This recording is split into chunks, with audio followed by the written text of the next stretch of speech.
कि भाई कैपिटलाइजेशन शुरू कब होगी, 3 बातें पूरी होंगी तो कैपिटलाइजेशन शुरू होगी। अब अगला पॉइंट यह है कि रुकनी कब है, किस दिन रोक देनी कैपिटलाइजेशन। क्या एक दफा कर्जा ले लिया है तो अगले 100 साल तक कैपिटलाइजेशन होती रहेगी? नहीं। ठीक हो गया। And shall cease capitalising borrowing cost when asset is substantially complete. जब एसेट मुकम्मल हो जाएगा तो बोरिंग कॉस्ट रोक देंगे, चाहे कर्जा वापस ना भी करें। नहीं समझ रही? आपने कर्जा लिया 2021 में, कब लिया?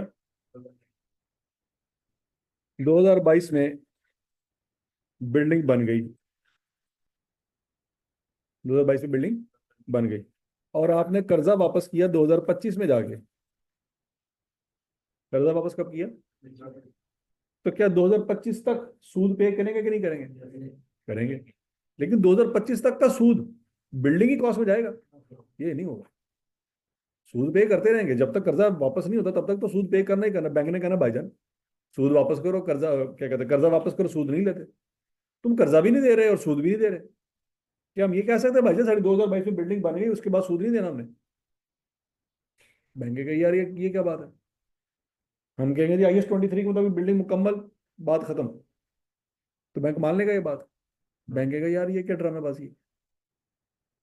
सूद कब रुकेगा? कर्जा वापस करोगे। ये क्या ड्रामेबाजी है कि तुम बिल्डिंग बन गई है तो सूद खत्म। हम कहेंगे हमने तो IS-23 में यही पढ़ा है कि जिस दिन बिल्डिंग मुकम्मल होगी सूद खत्म। तो ये बात हो रही है। बात क्या हो रही है? जब कर्जा वापस करेंगे तो सूद उस दिन खत्म होना, सीधी सी बात है। लेकिन बिल्डिंग में सूद कब तक जाएगा? जब बिल्डिंग मुकम्मल हो जाएगी सूद उस वक्त तक बिल्डिंग में जाएगा। उसके बाद वाला सूद, क्या 22 से लेकर 25 वाला सूद, ये कहाँ जाएगा? ये प्रॉफिट एंड लॉस में जाएगा। 21 से लेकर 22 तक वाला सूद वो बिल्डिंग की कॉस्ट में जाएगा।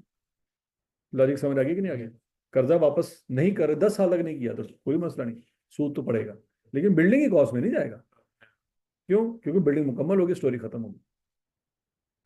For its intended use or sale, या तो आपने बिल्डिंग बनाई थी इस्तेमाल करने के लिए, या आपने बिल्डिंग बनाई है मलक रियाज की तरह बेचने के लिए। अब एग्जांपल देखते हैं बच्चों। Setting up of a new plant was commenced on यकम जुलाई 2019। किस दिन प्लांट को बनाना शुरू कर दिया? 1 जुलाई 2019 को। एंड सब्सटेंशियली कंप्लीटेड ऑन 29 फरवरी 2020। किस दिन मुकम्मल हो गया? 29 फरवरी 2020 को। The plant was available for use on 1 April 2020 and immediately put into use. हाँ जी बताएं जी। बिल्डिंग का मुकम्मल, प्लांट का मुकम्मल हो गया था, वो अवेलेबल फॉर यूज कब था और इस्तेमाल कब शुरू किया हमने? तो बताएं जी, किस दिन बोरिंग कॉस्ट रुक जाएगी? 1 अप्रैल को नहीं,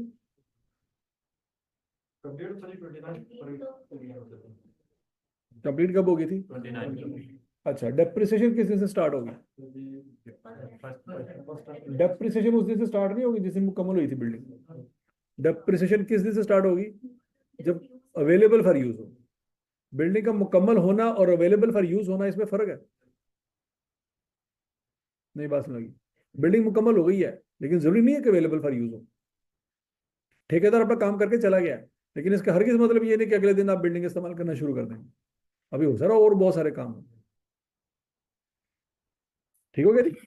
वो बात समझ आएगी सबको? सब्सटेंशियली कंप्लीट का मतलब होता है बच्चों, means acid is completed in contractors point of view, कि कॉन्ट्रैक्टर के मुताबिक वो मुकम्मल है। लेकिन मैनेजमेंट के मुताबिक वो मुकम्मल है कि नहीं, ये मैनेजमेंट ने डिसाइड करना है, कॉन्ट्रैक्टर ने नहीं करना। ठेकेदार कहता है हाँ जी मेरा काम हो गया मैं जा रहा हूं, दैट डजंट मीन कि आप उस बिल्डिंग को उसी दिन से इस्तेमाल करना शुरू कर। अब ठेकेदार का काम तो हो गया खत्म। हो सकता है आपने सोचा होगा यार इसका जो इंटीरियर डिजाइनिंग है वो किसी और से बात करते हैं, पहले इंटीरियर डिजाइनिंग करवाएंगे फिर उसके बाद इसमें सारे ऑफिस वगैरह बनाएंगे। तो समझ आ रही बात है? But there are some routine administrative works और minor modification are required only. मतलब आईटी वाले बंदे से बात करते हैं, आईटी वाला आके अपना आईटी वाला की जो भी वायरिंग वगैरह करनी है वो करना शुरू कर देगा, तो ठेकेदार बैठा रहेगा कि आईटी वाला बंदा अब काम मुकम्मल करेगा तो मैं फिर जाऊंगा। वो कहेगा ठीक है मेरा काम मुकम्मल हो गया, अब आपने लाइटिंग शाइटिंग जो लगवानी है इलेक्ट्रिशियन को बुलाओ, एसी लगाने इंस्टॉल करने किसको बुलाओ? इलेक्ट्रिशियन को बुलाओ। मेरा काम तो कोई नहीं है एसी इंस्टॉल करना। तो समझ आ गई बात? तो कहते हैं decoration of new building to the clients specification, तो इसका ठेकेदार से कोई लेना देना नहीं है। In order to bring the asset to usable और सेलेबल कंडीशन। यहां तक की बात लगी। ठेकेदार अपना काम मुकम्मल करके चला गया, अब 2 महीने तक आप बाकी मॉडिफिकेशन कर रहे हैं, डेकोरेशन बना रहे हैं, तो ठेकेदार को इससे कोई लेना देना नहीं है। तो IS 23 कहता है कि जब ठेकेदार के हिसाब से बिल्डिंग मुकम्मल होगी तो आप बोरिंग कॉस्ट को रोक देंगे। ऐसा ना हो कि अब आपकी डेकोरेशन ही 2 साल चलती रही। समझ आ रही बात है? कि अवेलेबल फॉर यूज नहीं है जी 2 सालों से, क्यों? क्योंकि वो डेकोरेशन ही मुकम्मल नहीं हो रही। तो IS 23 कहता है ना भैया, ना आपकी डेकोरेशन वाले पंगों में मैंने नहीं डाला। जिस दिन ठेकेदार चला गया, बिल्डिंग मुकम्मल थी, बस बात खत्म। अब इलेक्ट्रिशियन को लेके आ रहे हो, प्लम्बर को लेके आ रहे हो, IT वाले को लेके आ रहे हो, काम करवा रहे हो, तो बिल्डिंग मुकम्मल हो चुकी है। अब बाकी आपने जितने शशके करने हैं वो करो, बिल्ड बोरिंग कॉस्ट का इससे कोई लेना देना नहीं। क्या ये बात समझ आ गई सबको? Important point to remember.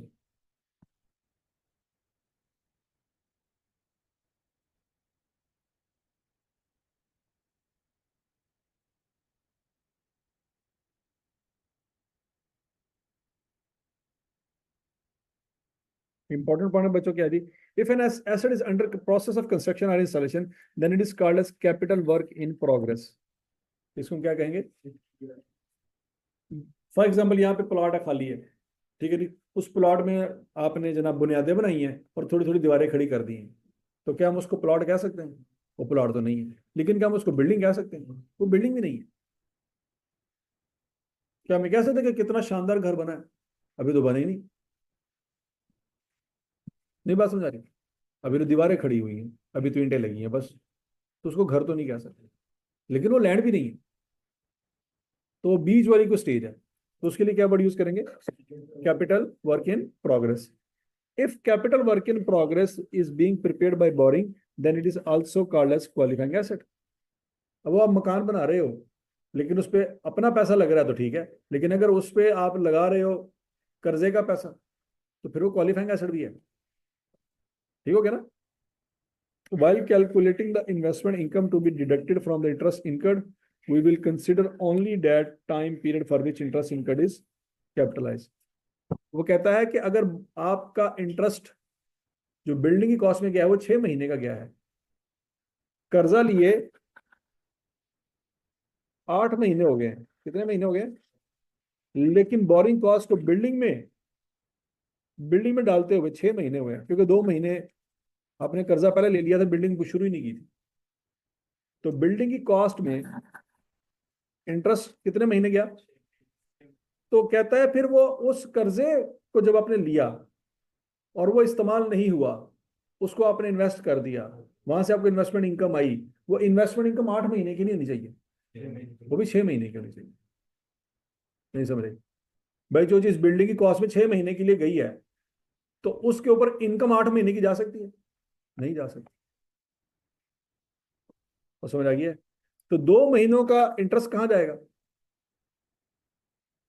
2 महीनों का इंटरेस्ट कहां जाएगा? प्रॉफिट लॉस में। तो उन 2 महीनों की इनकम वो भी प्रॉफिट लॉस में जाएगी। नहीं समझ आई? ठीक है ना? 8 महीने पहले लिया, लेकिन हमें जो कंस्ट्रक्शन है वो 2 महीने बाद स्टार्ट किया, तो उस पे लोन देना है वो तो 8 महीने देना। हाँ मतलब सूद तो 8 महीने के देना है। क्यों 8 महीने पहले? सूद 8 महीने का है। बैंक कितने महीने का सूद लेगा?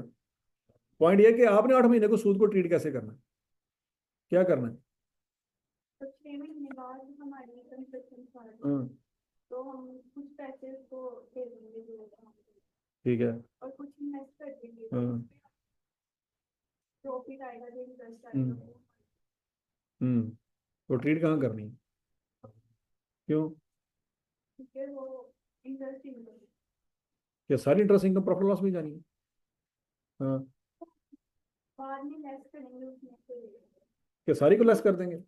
नहीं, थोड़ी सी हम उनको इंटरेस्ट करेंगे, हम्म तो बाकी बच जाएगी वो। ठेकेदार को इनकम दे देंगे। नहीं, हाँ उसके काम के पैसे देंगे। हाँ। इनकम इनकम का क्या करना है? 8 महीने की आपको इनकम हुई है, उसका क्या करना है? 6 महीने की होगी, क्यों बाकी 2 महीने की? इन्वेस्ट ही 6 महीने पहले की। समझ नहीं आई। जनवरी में कर्जा लिया, मार्च में ठेकेदार को पैसे दिए, तो जनवरी से लेके मार्च तक कोई इनकम नहीं है, तो वो इनकम कहाँ जाएगी? है, इनकम एक्सपेंस बन गई। कौन सी? जनवरी से लेके मार्च तक जो कर्जा लिया है उसको इन्वेस्ट किया होगा कोई ना कोई, तो सूद कमाया ना आपने। फिर हम invest मार्च तक। तो जनवरी से लेके मार्च तक तिजोरी में रखे हुए पैसे ये जमीन में दबा दिए। कर्जा कब मिला, वो पैसे कहाँ रखे हैं? वेरी गुड, शाबाश, बहुत अकलमंद है आप, बहुत अकलमंद है। सही, आप कंपनी का बेड़ा गर्क करेंगे। अगर गलती से आप कर गई ना, उस कंपनी का इन्ना लिल्लाह हम पहले दिन पढ़ लेंगे। अच्छा जी, सवाल पढ़े जी जरा। Money Limited began the construction of a new building on 1 February 2005।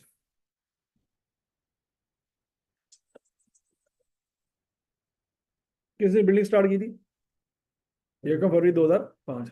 Construction cost incurred in 2005 were paid for as follow. 5 lakh रुपया कब दिया जी? 1 फरवरी को कंस्ट्रक्शन स्टार्ट हो गई थी, ठीक हो गया। 6 लाख रुपया कब दिया? 8 लाख रुपया कब दिया? The construction of building ended on 1 दिसंबर 2005। किस दिन बिल्डिंग की कंस्ट्रक्शन स्टार्ट हुई, किस दिन रुक गई? कितने महीनों में कंस्ट्रक्शन होती रही?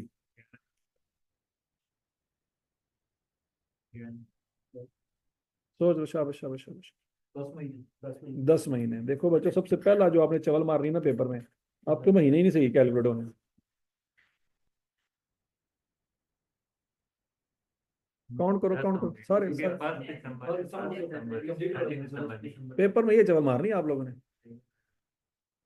10 महीने का 11 महीने, ठीक हो गया। ये पहली चवल है जो आपने पेपर में मारनी है, अगर आपने केयरफुली चीजों को ना समझा।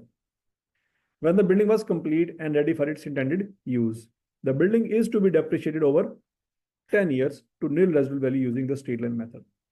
The construction was financed by a loan of 19 lakh from Citibank Limited. क्या बच्चों ये 19 लाख का जो कर्जा लिया है स्पेसिफिक लोन है कि जनरल लोन है? कैसे पता लगा? हाँ जी, कंस्ट्रक्शन के लिए ये पैसे लिए हैं तो डेफिनेटली ये स्पेसिफिक लोन है, ठीक हो गया जी।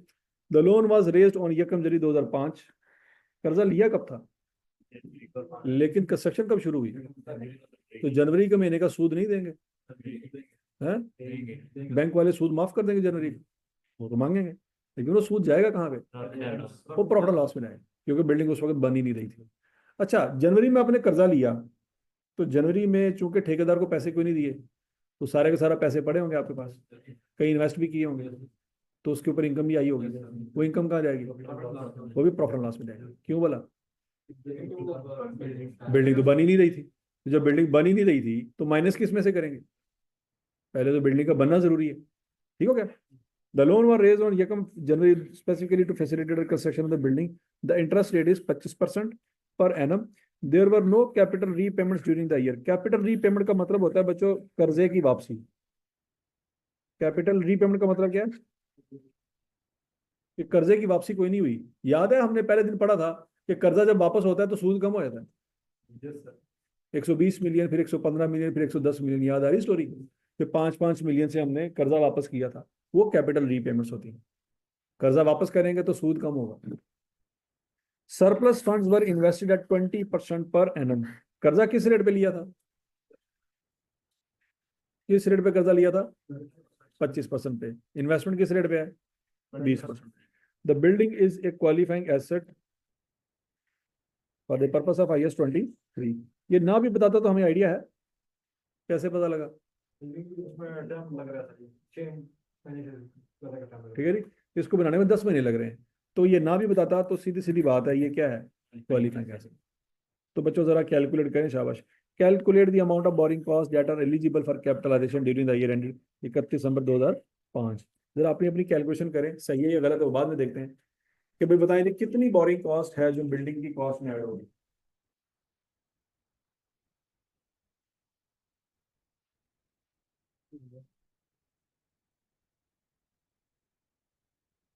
हो गया जी? देखें। हाँ जी।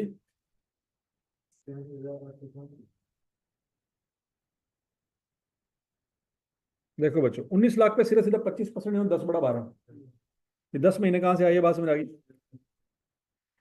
तो 3,95,833 आपका सीधा सीधा सूद बनता है, ये जो आपने बिल्डिंग की कॉस्ट में जो जाना चाहिए, ऐसी है। लेकिन अब मसला ये है, आपने 19 लाख रुपए कर्जा लिया था, उसमें से ये कम फरवरी को ठेकेदारों को कितने पैसे दे दिए, लेकिन बाकी 14 लाख तो पड़ा होगा ना आपके पास, कि नहीं पड़ा होगा। तो 14 लाख रुपए आपने इन्वेस्ट किया होगा 20% पे, लेकिन वो 14 लाख कितने महीने तक पड़ा रहा, वो ये कम जुलाई तक पड़ा रहा, फरवरी का महीना, मार्च, अप्रैल, मई और जून, 5 महीने। तो 14 लाख इंटू 20% इंटू 5 बड़ा 12, 1,16,667 की आपको कमाई हुई, वो माइनस करेंगे। फिर उस 14 लाख में से 6 लाख रुपए आपने निकाला कब, लेकिन बाकी पैसे भी तो बचे होंगे, कितने बचे थे, 8 लाख, वो कब तक बचे रहे, तो ये कब नवंबर तक बचे रहे, क्योंकि बाकी उस दिन निकाल लिए थे आपने। तो 8 लाख रुपया कितने महीने तक आपने इन्वेस्ट रखा, जुलाई का महीना, अगस्त, सितंबर और अक्टूबर, नवंबर का महीना नहीं, क्यों बोला, ये कब नवंबर को तो पैसे निकाल लिए थे। तो 8 लाख इंटू 20% इंटू 4/12, तो 53,333 ये सूद कमाया। तो नेट आपके पल्ले से सूद कितना निकला, 2,25,833 आपकी जेब में से सूद निकला, ऐसी है। तो वो सूद जाएगा बिल्डिंग की कॉस्ट में। नहीं समझ आई बात, सबको क्लियर है। अच्छा जी, पार्ट ए सबको समझ आ गया बच्चों। पार्ट ए क्या था कि आपने वो बोरिंग कॉस्ट बतानी है जो बिल्डिंग की कॉस्ट में जाएगी। तो बच्चों वो बोरिंग कॉस्ट कितनी है, 2,25,833। इसमें किसी को कोई मसला है, कुछ चीज समझ नहीं आई तो बता रहे, सबको क्लियर है। हाँ भाई, क्लियर है। हाँ जी। 10 मंथ तो सीधा सीधा ये है ना जो आपने मुझे बताया था, 10 महीने। हम्म। देखिए बिल्डिंग की कॉस्ट में कितने महीनों का सूद जाना है, 12 महीनों का। बिल्डिंग कितने महीनों में बन गई, तो मैक्सिमम कितने महीनों का सूद जाएगा, 11 का तो नहीं जा सकता ना। ठीक हो गया। अच्छा, फिर यकम फरवरी से लेकर यकम जुलाई तक आपके पास पैसे पड़े रहे, तो यकम फरवरी से यकम जुलाई तक कितने महीने, 5। फिर यकम जुलाई से यकम नवंबर तक कितने महीने, 4। वही लिखा हुआ है, 5/12 4 बड़ा, किस महीने में पड़ा था, हाँ, उसके ऊपर इनकम आएगी, वो कहाँ जाएगी, हाँ। तो जनवरी में बिल्डिंग बन रही थी, तो उस महीने की इनकम बिल्डिंग में जाएगी, वही तो पॉइंट है कि जनवरी में तो बिल्डिंग थी ही नहीं। तो अगर आपने इनकम कमाई भी है तो बिल्डिंग में से माइनस नहीं होगी। क्यों बोला, क्या जनवरी के महीने का सूद बिल्डिंग में लेके गए, तो जब जनवरी के महीने का सूद नहीं गया तो इनकम क्यों माइनस होगी, नहीं समझ आई बात। लेकिन क्या जनवरी के महीने का सूद बैंक माफ कर देगा, बैंक तो सूद लेगा। तो क्या जनवरी के महीने की इनकम हम माफ कर देंगे, हम भी लेंगे, लेकिन वो बिल्डिंग में जाएगी, बिल्डिंग में नहीं जाएगी। पॉइंट समझ लग गया। अब अगला पॉइंट क्या है बच्चों, पार्ट बी उसने क्या मांगा, calculate depreciation for the year यानी 31 दिसंबर 2005। क्या डेप्रिसिएशन चार्ज होगी कि नहीं होगी, क्यों, यकम दिसंबर को बिल्डिंग बन चुकी थी तो डेप्रिसिएशन स्टार्ट हो जाएगी, कितने महीने की, लेकिन 1 महीने की डेप्रिसिएशन निकालने के लिए पहले कॉस्ट फाइनल होना जरूरी है, कॉस्ट पता होगी तभी तो डेप्रिसिएशन निकलेगी। तो कॉस्ट कितनी है, 19 लाख तो सीधे सीधा ये ठेकेदार को दिया आपने। और उसमें जो बोरिंग कॉस्ट जो आपने ऐड करनी है, तो 19 लाख जमा 2,25,833, टोटल कॉस्ट कितनी हो जाएगी जी?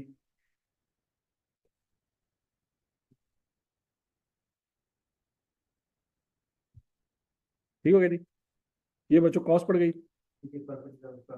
अच्छा जी, अब अगला पॉइंट ये है कि इसकी लाइफ कितने साल है, ये लिखा हुआ है। ठीक हो गया जी, तो 2,125,833 को डिवाइड करेंगे 10 पे, मल्टीप्लाई किस पे करेंगे, 1/12 पे, तो डेप्रिसिएशन आ जाएगी बच्चों 1771। पार्ट बी भी समझ आ गया। Part C, calculate the carrying amount of the building as 31 December 2005। Carrying amount से क्या मुराद होता है? Cost minus accumulated depreciation. तो बच्चों कॉस्ट आपने निकाली हुई है, उसमें से एक्यूमुलेटेड डेप्रिसिएशन माइनस कर लेंगे, तो कैरिंग अमाउंट आ जाएगी।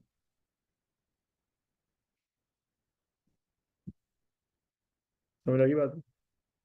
अगला point, D point, calculate the amount of interest income to be recognised in income statement. अब ये पॉइंट है, कौन सी इनकम है जो इनकम स्टेटमेंट में जानी है? जनवरी के महीने की, दिसंबर की भी? क्यों? दिसंबर में तो पैसे ही खत्म हो गए थे, इनकम तो बंद ही नहीं सकती आपने। इनकम होने के लिए इन्वेस्टमेंट होना जरूरी, इन्वेस्टमेंट खत्म हो गई थी आप, तो सिर्फ जनवरी के महीने की इनकम ऐसी होगी जो कि हमने जनवरी में कर्जा लिया, कितना, 19 लाख, सारा इन्वेस्ट किया होगा। किस रेट पे? 20% पे। कितने महीने के लिए? 1 महीने के लिए।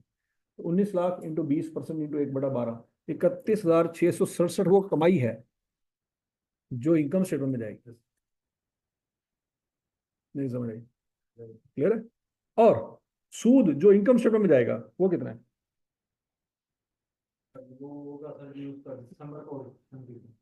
जो सूद इनकम स्टेटमेंट में जाना है वो 2 महीनों का है।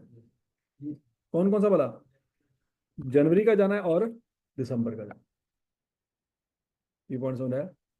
क्योंकि बैंक ने कर्जा आपको दे दिया था 1 जनवरी को, ऐसी है ना, बैंक ने कर्जा कब दे दिया था? तो बैंक ने तो 12 महीनों का सूद लेना है। बैंक ने कितने महीने का सूद लेना है? उसको इससे कोई लेना देना बिल्डिंग बनी है कि नहीं बनी। उसने कहना भाईजान मैंने 1 जनवरी को आपको कर्जा दिया था, 31 दिसंबर आज तारीख आ गई है, पूरे 12 महीने बनते हैं, मुझे 12 महीनों का सूद चाहिए। 10 महीनों का सूद हम कहाँ ले गए? बिल्डिंग की कॉस्ट में। तो इसका मतलब हर किसी ये नहीं है कि बैंक 10 महीने का सूद लेके चुप कर जाएगा। वो कहेगा भाईजान मेरा तो 12 महीने का बंद है, ਤੁਸੀਂ बिल्डिंग की कॉस्ट 10 महीने लेके जाओ भावें ना लेके जाओ, मैनू 12 महीने का सूद दो। ठीक हो गया? तो फिर 2 महीनों का सूद जो है वो कहाँ लेके जाएंगे हम? वो प्रॉफिट एंड लॉस में लेंगे। हाँ, कंस्ट्रक्शन में फरवरी में स्टार्ट की थी। कर्जा कब लिया? 1 जनवरी को पैसे ले लिए, कितने लिए, कहाँ रखे होंगे, इन्वेस्ट कर दी। कितने, सारे? मन से 5 लाख। तो कितनी देर के लिए 19 लाख रखा? 1 महीने की। नहीं समझ आई? तो वही लिखा हुआ 1/12। जनवरी में बिल्डिंग थी तो जो चीज़ है ही नहीं, या तो जनवरी में बिल्डिंग होती तो उसमें चली जाती, अब एक चीज़ है ही नहीं तो वो उसमें कैसे से लेके जाएंगे? नहीं समझ आ रही? आपने आज अपनी पोतियों के लिए कपड़े संभाल के रखे, तो खुद देखे ना, आप इंसाफ करिए अपनी पोतियों के साथ। कुछ भी नहीं रखा आपने उनके लिए, कितनी ज्यादती है वैसे, है कि नहीं? वाह, क्या मतलब, क्या जमाना आ गया कि समझे, खुद कुछ है नहीं तो पोतियां वहां से रखी है, पोतियां ही नहीं है। बात समझ आ रही कि नहीं आ रही? तो जब बिल्डिंग ही नहीं है तो उसमें इनकम कैसे लेके जाएंगे? बिल्डिंग होना जरूरी है ना बिल्डिंग में जाने के लिए जी। हाँ, ये इनकम है और ये क्या है? एक्सपेंस है। हाँ बिल्कुल, जब प्रॉफिट लॉस में जाएगा तो ये माइनस हो जाएंगे। फिर जब बिल्डिंग 1 दिसंबर को बन गई है, हाँ, तो फिर दिसंबर का हम कैसे एक्सपेक्ट चल रहे बन गई है ना। अब उसके बाद अगर 15 साल तक कर्जा नहीं दिया तो 15 सालों का सूद बिल्डिंग में हैं? आता जाएगा। हाँ बिल्डिंग में नहीं आता आएगा, हाँ, तो 1 दिसंबर को बिल्डिंग बन गई तो बाद में बाद खत्म होगी। तो समझ आ गई बात है। कौन सा सवाल किया जी हमने?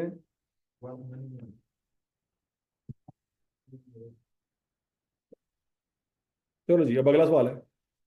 पहले ट्राई करें, होमवर्क तक मुंह आ रहा है। पहले तो ट्राई करो बैठ के homework.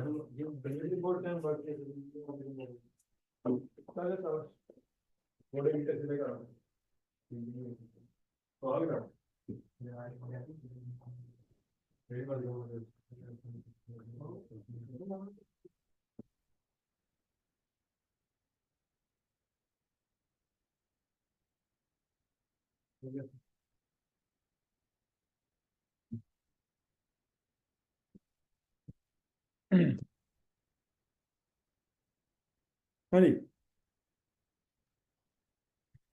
Loan raised specifically to fund the construction of a building qualifying asset, बता दिया गया।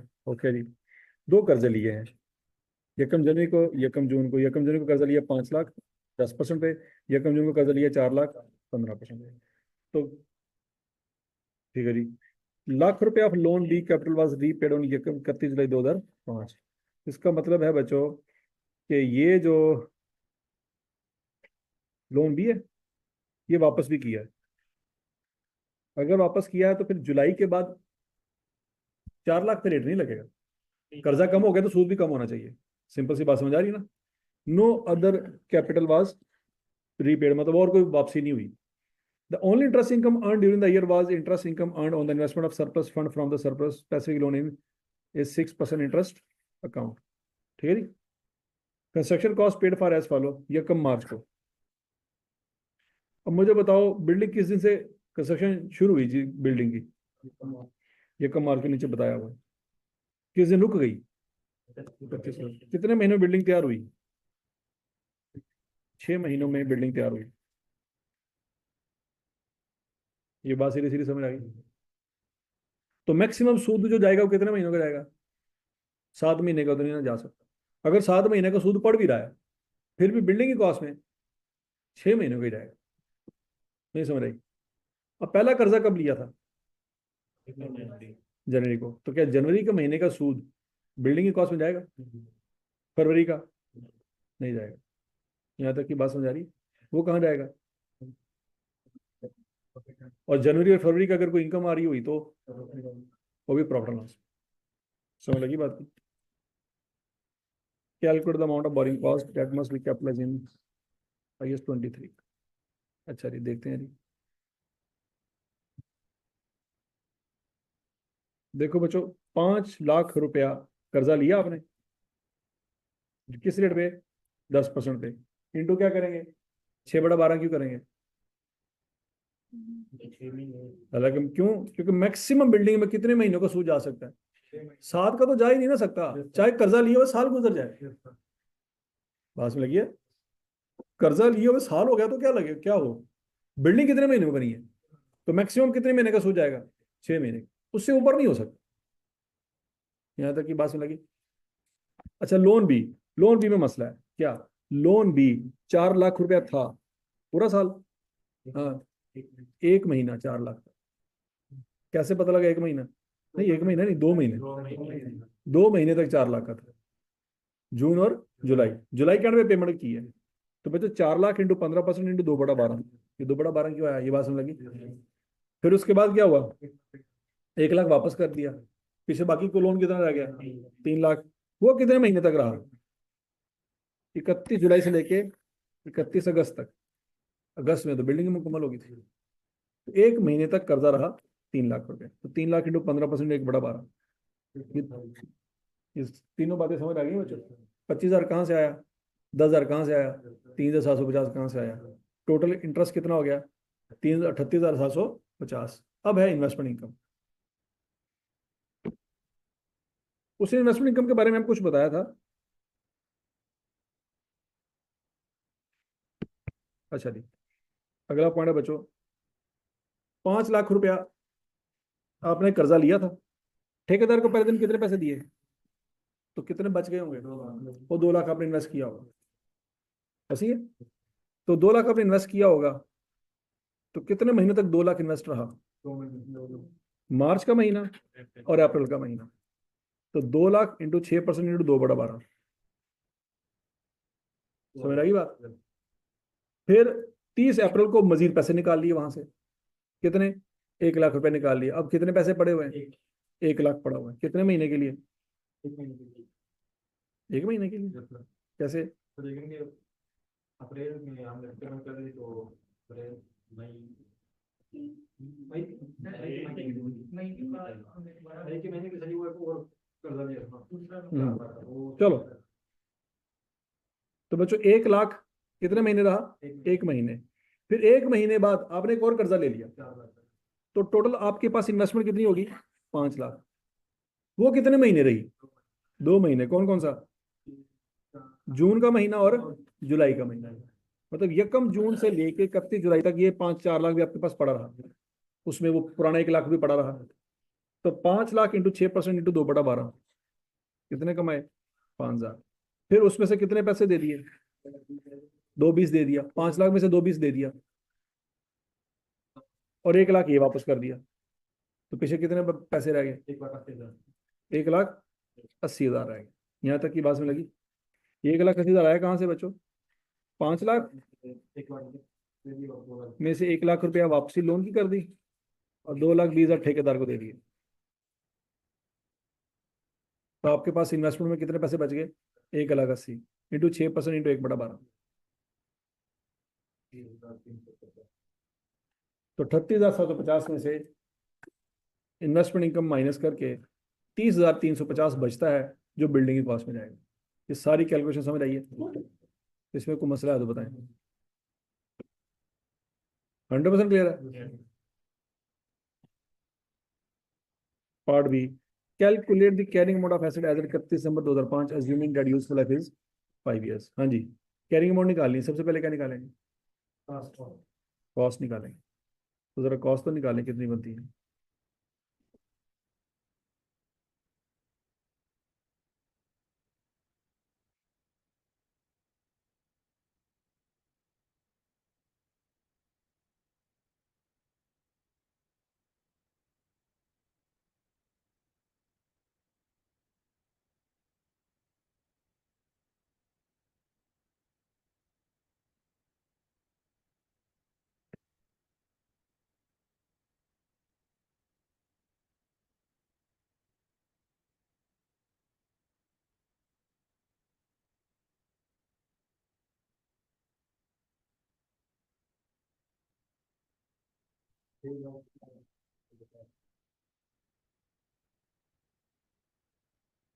हाँ जी,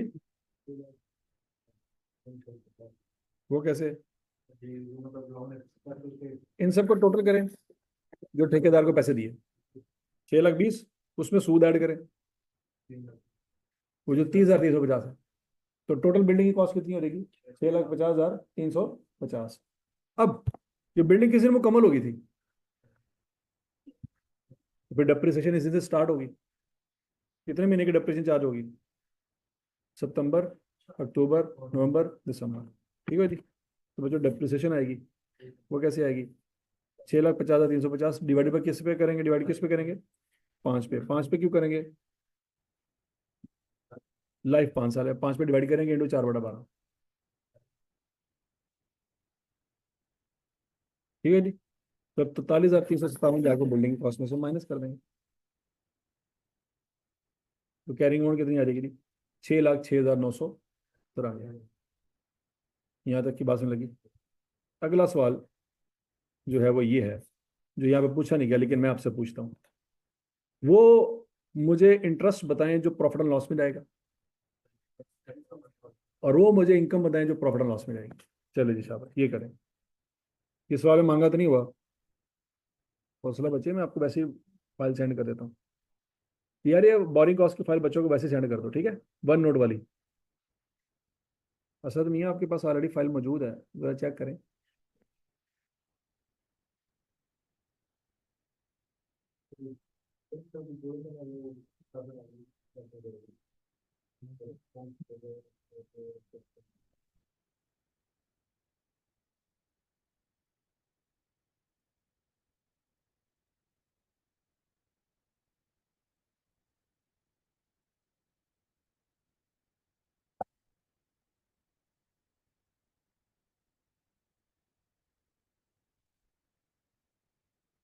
मैं जिस सवाल से मांगा तो नहीं है, लेकिन फिर भी वो इंटरेस्ट एक्सपेंस जो प्रॉफिट लॉस में जाना चाहिए और वो इंटरेस्ट इनकम जो प्रॉफिट लॉस में जाना चाहिए।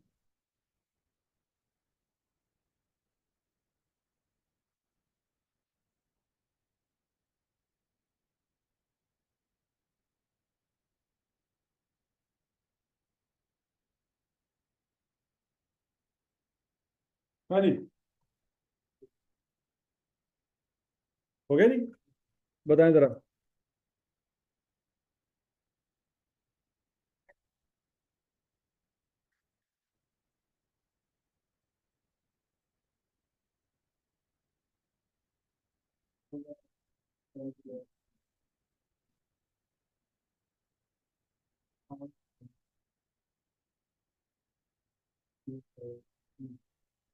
हाँ जी, इंटरेस्ट एक्सपेंस कौन सा बच्चों? ये जो 5 लाख रुपए लिया था ये कम जनवरी को, इसके ऊपर सूद पड़ेगा इस रेट पे 10% पे। कितने महीनों का? 6 महीने का। कौन कौन से? जनवरी फरवरी का पड़ेगा, और 31 अगस्त को बिल्डिंग मुकम्मल होगी थी, उसके बाद वाला भी पड़ेगा। जनवरी, फरवरी, सितंबर, अक्टूबर, नवंबर, दिसंबर। हाँ जी, क्या आंसर आता है? और लोन बी के ऊपर भी, लोन भी 4 लाख का था, लेकिन लाख वापस कर दिया था। 3 लाख इंटू 15% इंटू 4/12। कौन कौन से? हाँ जी,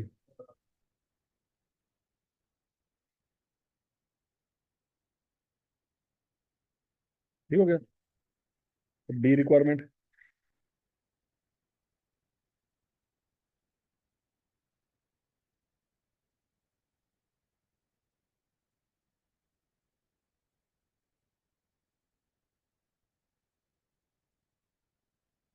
हाँ जी,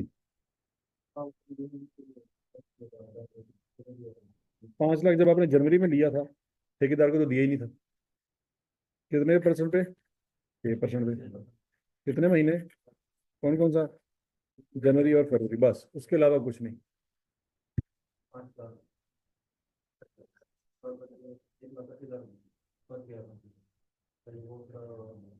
सितंबर अक्टूबर नवंबर।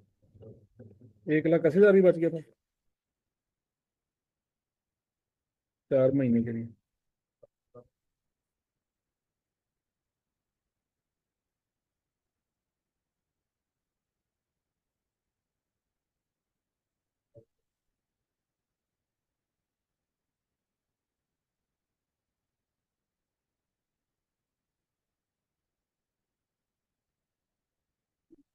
हम्म,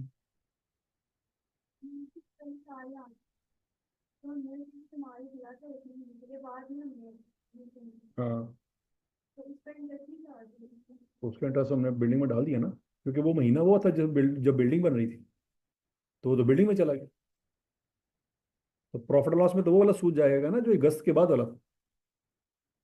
नहीं, बात सुनेगी। मार्च से लेकर अगस्त तक बिल्डिंग बन रही थी, तो जो भी सूद है वो बिल्डिंग में जाएगा। तो 1 लाख रुपए वाला पंगा मार्च से अगस्त के बीच बीच हुआ है। तो समझ आ गई सबको? कौन सा सवाल किया जी? क्वेश्चन नंबर,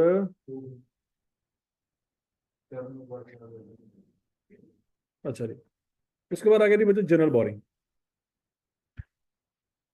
जनरल बोरिंग क्या होती है कि आपने बैंक में गए, आपने कहा जी हमें 100 मिलियन का कर्जा चाहिए। बैंक वाले ने पूछा क्यों?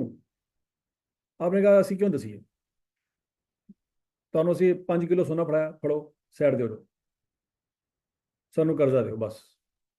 Date is general borrowing. आपने क्या करना है क्या नहीं करना, बैंक वालों से कोई लेना देना। कहेंगे जितनी सिक्योरिटी आपको मांगी है, आपने जो रिक्वायरमेंट है उतनी सिक्योरिटी हमने आपको दे दी है। ठीक हो गया जी। If a loan is for more than one purpose including a qualifying asset. अच्छा, वो जो पैसे मिले हो सकता है उनमें से आप कुछ पैसे निकाल के बिल्डिंग में लगा दें, लेकिन आपने बैंक को कुछ नहीं बताया। समझ आ रही बात? Then the loan is called as general purpose borrowing. These funds may be utilized for buying inventories, paying off expenses, and multitude of other purpose in addition to acquisition, construction or production of a qualifying asset. कहता आप salary भी पे कर सकते हैं, आप marketing का खर्चा भी कर सकते हैं, आप गुड्स भी बाय करना कर सकते हैं, लेकिन अगर आपने कंस्ट्रक्शन भी करनी हो तो कर सकते हैं। बात समझ लगी? एग्जाम्पल है बच्चों, a loan from MCB for 20 million at the rate of 12%। आपने एमसीबी बैंक से लोन लिया कितना, और कितना लोन लिया, 20 मिलियन। ठीक हो गया? आपने नहीं बताया एमसीबी को भाई कि कर्जा क्यों चाहिए, आपने उस 20 मिलियन का क्या किया, 5 million use for factory expenses, factory में जो लेबर काम कर रही थी उसको सैलरी दे दी आपने। 2 million use for vehicle, 2 million की गाड़ियां ले ली आपने, and 10 million use for construction of head office building. तो ये क्वालिफाइंग एसेट है। ये दो तो क्वालिफाइंग एसेट नहीं है, लेकिन हेड ऑफिस बिल्डिंग क्या है, क्वालिफाइंग एसेट है। उस पर कितना खर्चा आया? अब बच्चों जब बिल्डिंग की कॉस्ट में सूद लेके जाएंगे तो क्या 20 मिलियन के ऊपर 12% लगाएंगे?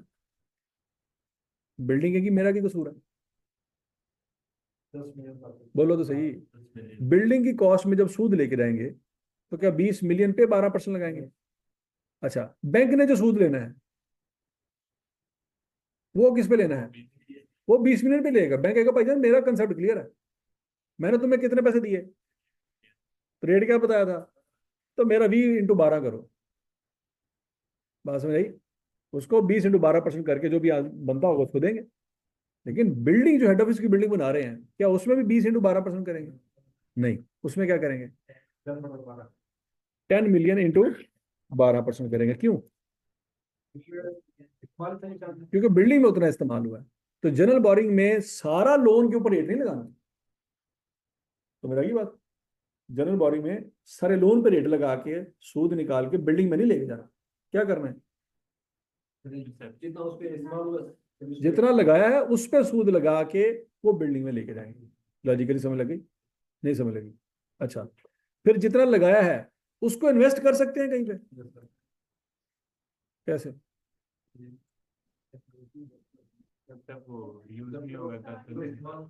अच्छा, फर्स्ट करो बच्चों, ये मार्च में बिल्डिंग स्टार्ट हुई है। कब हुई है? मार्च में ठेकेदार आया, उन्होंने कहा भाईजान पैसे दो। तो कितने पैसे दे दिए उसको, सत्या कितने पैसे दे दिए? 10 मिनट दे दिया ठेकेदार, चला गया ठेकेदार। अब मुझे बताओ कि इन्वेस्टमेंट इनकम कब आएगी? हाँ? अगर हमने 1 जनवरी को लिया तो हमने 1 जनवरी को लिया था 20 मिलियन, ठीक होगी बात। हमने 1 जनवरी को लिया था 20 मिलियन, 10 मिलियन बचा के रखा मार्च तक। मार्च को आया ठेकेदार, ठेकेदार को दे दिए पैसे। ये कम से और 10 हूँ 10। हाँ जी, 2 महीने की इंटरेस्ट इनकम आएगी, उसका क्या करेंगे? इनकम स्टेटमेंट में जाएगी। बिल्डिंग में से माइनस करेंगे? नहीं, तो इसका मतलब इंटरेस्ट इनकम बिल्डिंग में से माइनस होगी। क्यों? क्योंकि जब इनकम कमा रहे थे तब तो बिल्डिंग थी नहीं, और जब बिल्डिंग थी तब इनकम कमा नहीं सकती। क्यों बोला? क्योंकि पैसे तो ठेकेदार को दे दिए, या ठेकेदार के घर में जाके पैसे चोरी करके फिर इन्वेस्ट कर दें। जरूरी तो नहीं है हम उसे 10 मिलियन इन्वेस्ट कर दें। तो चलो फर्ज करो जी 2 मिलियन पहले दिया, फिर 2 मिलियन लग रहे, फिर 2 मिलियन, फिर 2 मिलियन, 2 मिलियन, इस तरह से करके दिया। चलो तेरी चवला में जवाब दे रहे हैं ना। अगर फर्ज करो 2 मिलियन दिया मार्च को, 2 मिलियन दिया अप्रैल को, 2 मिलियन दिया मई को, 2 जून को, 2 जुलाई को, तो फिर क्या 10 मिलियन पे रेट लगाएंगे? अकल इस्तेमाल करो, तब रेट भी तो 10 मिलियन पे नहीं लगेगा ना। फिर क्या करेंगे? 2 मिलियन पे रेट लगेगा मार्च से, फिर 2 मिलियन पे रेट लगेगा अप्रैल से, फिर 2 मिलियन पे रेट लगेगा मार्च मई से। ऐसी है? तो फिर फर्ज करें मार्च में अगर 2 मिलियन आपने ठेकेदार को दिया है, तो बाकी 8 मिलियन इन्वेस्ट किया है, उससे आने वाली इन्वेस्टमेंट इनकम बिल्डिंग में से माइनस करेंगे? नहीं कर सकते। क्यों? बिल्डिंग में जाए नहीं। क्योंकि खर्चा भी तो आपने 10 मिलियन पे नहीं ना लिया, एक्सपेंस किस पे लिया है? 2 पे, तो इनकम 8 पे। इनकम तो नहीं ना, फिर इनकम तो जा ही नहीं सकती। नहीं समझ आ रही बात। अगर हमने 10 मिलियन साइड पे कर भी दिया बिल्डिंग में, तो क्या 10 मिलियन पे सूद लेके गए हो? तो जब 10 मिलियन पे सूद बिल्डिंग में नहीं गया, तो इनकम कहां से जाएगी? इनकम माइनस करने के लिए सूद होना जरूरी है। भाई कोई चीज माइनस उसी वक्त हो सकी जब पहले प्लस हो। सोचो जरा, जेब में 100 रुपया नहीं है, तो माइनस उसी कर दो पे 1000 रुपया। भाई जेब में पैसे होंगे तो माइनस होंगे, जेब खाली है तुम्हारी, तो माइनस कैसे कर सकते? माइनस करने के लिए क्या होना जरूरी है? तो जब आपका प्लस ही 2 मिलियन हुआ है, तो माइनस 10 मिलियन कैसे हो सकता? नहीं समझ रही बात। अब बोलो तो सही। अच्छा, अगला पॉइंट, फिर अगला सवाल ये है कि सर यहां से माइनस क्यों किया इतना कुछ? ये 2500, ये 5900, ये क्यों माइनस हुआ?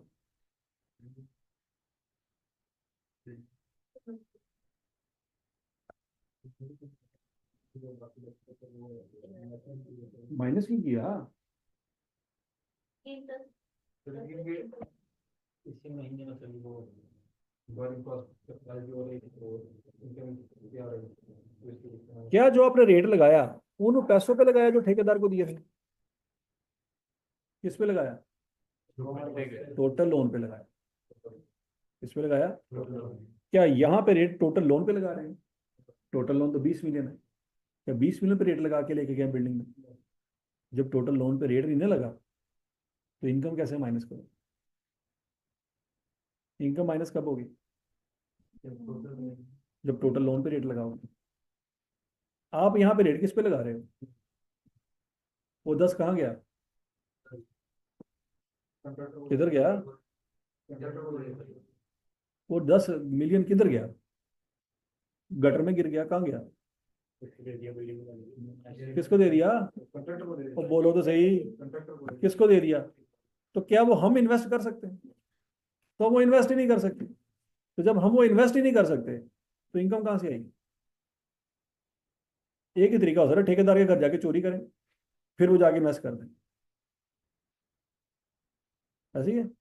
फिर आपको बताना पड़ेगा फाइनेंशियल स्टेटमेंट में कि ये पैसे हमने ठेकेदार से चोरी किए थे।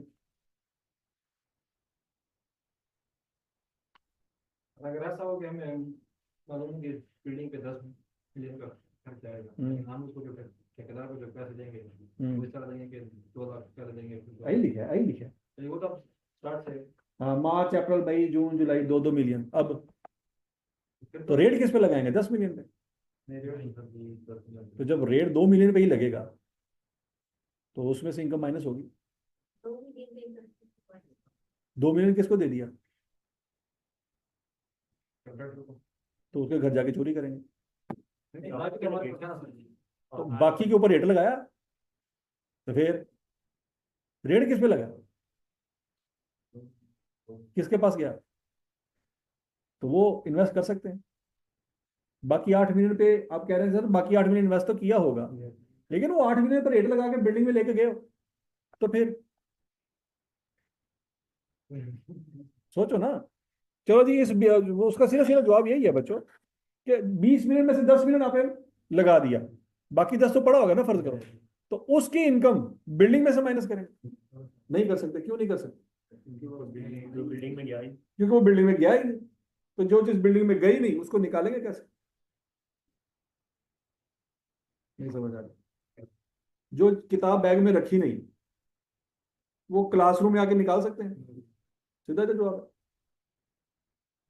आप कह रहे हैं कि 2 मिलियन ठेकेदार को दे दे, उसमें सूद भी लगा ले, लेकिन 8 मिलियन चूंकि नहीं दिया, तो उस पर इन्वेस्टमेंट इनकम माइनस भी कर ले। ऐसा कैसे हो सकता है? हो सकता है। 2 किताबें बैग में रखी हैं, कॉलेज में आके देखा तो 5 थी, 5 निकाल ली। ऐसा हो सकता है? अगर तो ऐसा हो सकता है तो ऐसा कर लेते हैं कि 2 मिलियन पे सूद लगाया, 8 मिलियन पे सूद निकाल लिया। हाँ, अगर 2 मिलियन देंगे उसको, तो बाकी जो 18 मिलियन वो प्रॉफिट एंड लॉस। हाँ,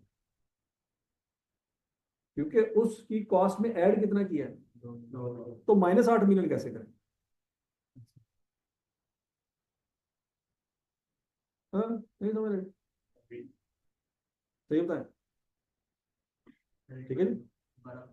तो इसका मतलब ये हुआ बच्चों कि जनरल बोरिंग में in such a case all interest incurred on loan is not related to this qualifying asset. Bank वालों को आपने 20 मिलियन का 12% दिया, लेकिन वो सारे का सारा सूद बिल्डिंग में नहीं जाना।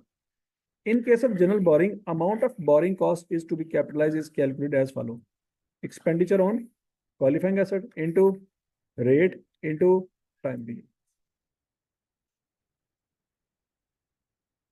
ये फार्मूला है। क्या इसमें से कुछ माइनस हो रहा है? माइनस कहाँ पे होगा? स्पेसिफिक में। वो फार्मूला पढ़ाया था ना आपको, फार्मूला पढ़ाते वक्त मैंने क्या कहा था? ये वाला फार्मूला कब लगना है? स्पेसिफिक में लगना है। जनरल में कुछ भी माइनस नहीं होगा। तो अगर आपने कुछ माइनस कर दिया तो है ना, सोचना सिर्फ सुधी माइनस किया है, आई का भी माइनस करने बैठा है, समझ लगी? तो पीडीएफ वाली लिस्ट में क्वालिफाइंग स्टूडेंट का नाम लिखते लिखते कहेगा नहीं यार माइनस।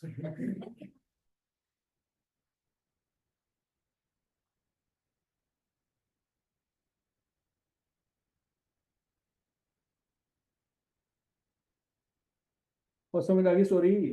अच्छा अगला पॉइंट, कैपिटलाइजेशन रेट क्या बोला है? कैपिटलाइजेशन रेट बच्चों सिंपल कंसेप्ट ये है, अगर तो आपने एक ही कर्जा लिया है, एक ही बैंक से कर्जा लिया है, तो वही बैंक का जो रेट है वो क्या है? Capitalisation rate. लेकिन मसला ये है कि नॉर्मल हालात में आपने 2-3 बैंकों से कर्जा लिया होता है। क्यों? एक बैंक आपको पूरे पैसे नहीं दे रहा होता। आपको चाहिए था 25 मिलियन, आपने 25 मिलियन की रिक्वेस्ट की, बैंक ने आपको दिया 10 मिलियन। अब आप कहेंगे यार 25 का मैंने कहा तो उसने 10 दिया। आप दूसरे बैंक के पास चले गए, आपने दूसरे को कहा यार मुझे 15 मिलियन चाहिए, 10 मेरे पास है, 15 तुम दे दो। उसने भी 10 दे दिए, 5 अभी भी पेंडिंग है।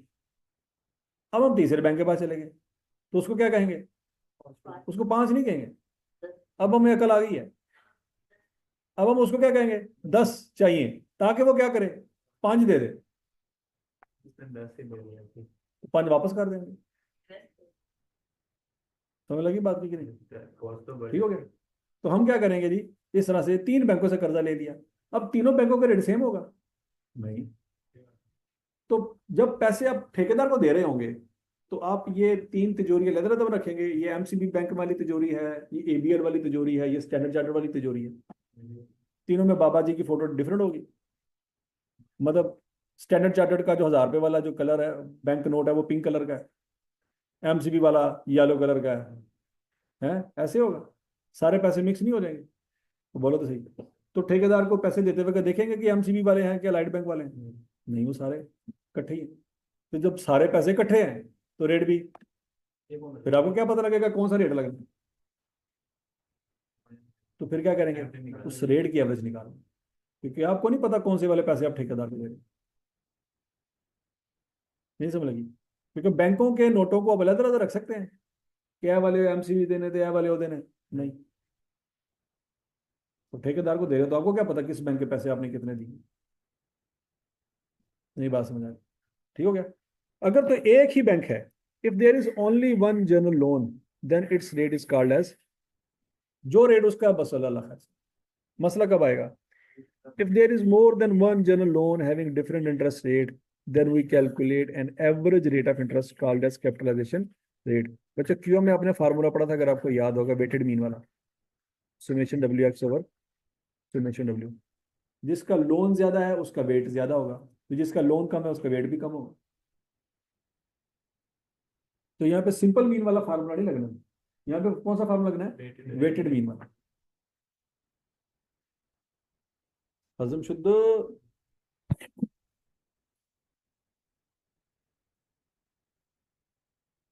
क्या भाई? यहाँ पे क्या निकालना है जी? कैपिटलाइजेशन रेट निकालना है। ट्राई करें जरा, क्यूएम आपको आती है कि नहीं आती? अभी देखते हैं। 3 बैंक है, तीनों बैंकों से 3 कर्जे लिए।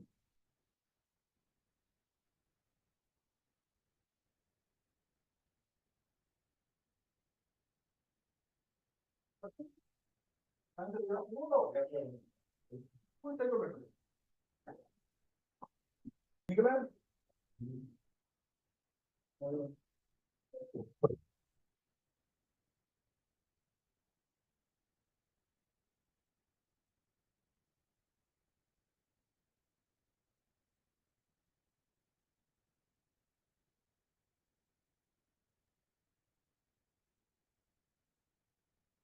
क्या रेट निकाला जी?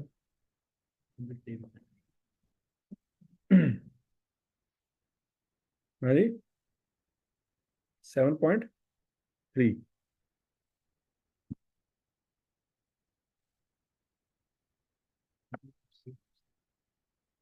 हम्म, 7.31% आता है। कैसे आता है ये जरा देख लें बच्चों। ये आपका रेट है और ये उसका वेट है। क्या ये बात समझ आ रही है? तो WX निकाल लेंगे। 3 लाख इंटू 6%, क्या आंसर आएगा? 18,000। 2 लाख इंटू 8%, 16,000। 1.5 लाख इंटू 9%, 13,500। इस सुमेशन WX क्या रहेगा? 47,500। और सुमेशन W क्या रहेगा?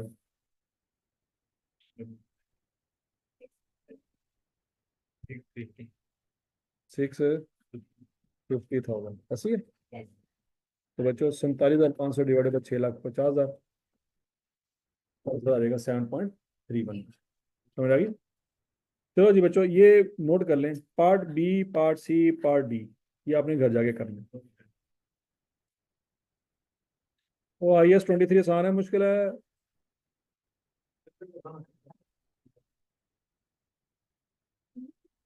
हाँ भाई, ऑन स्टूडेंट्स असद वहीद, आपको चेक करें नोट के डॉक्यूमेंट सारे मिल गए हैं कि नहीं मिल गए?